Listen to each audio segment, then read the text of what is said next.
Right, hi guys, good afternoon, welcome from Motion Tronic. Today we are going to be doing our second episode on our encoder testing.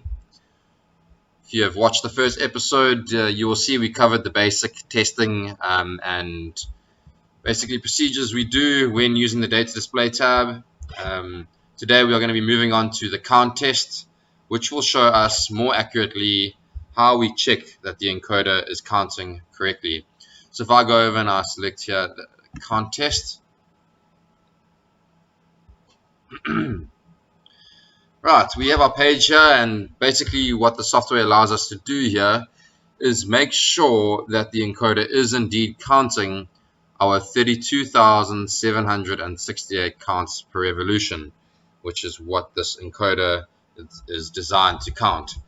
So what I'll do in this test is I will manually rotate the motor in a clockwise direction, and the software will then gather information from the encoder while I'm rotating it to see that it is counting correctly.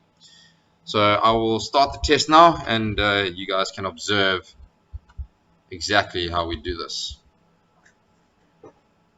Right, as soon as I start rotating, the test starts.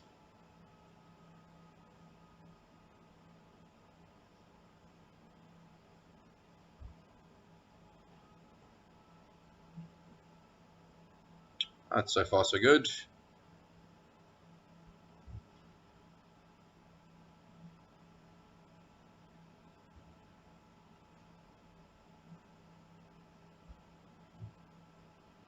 Right, so that is the test complete, and as you can see from the color indication, all tests have passed successfully and the software is happy.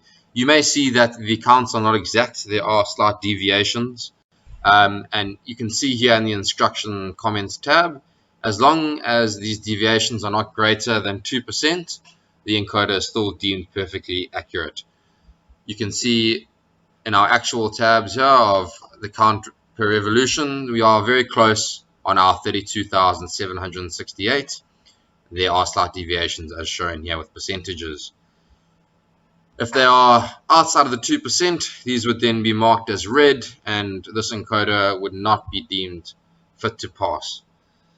So that wraps up our count test. I would then perform this test counterclockwise as well, just to make sure we're counting accurately in both directions. Once that is passed, we would then check the memory and make sure all the other tests are passing on the encoder.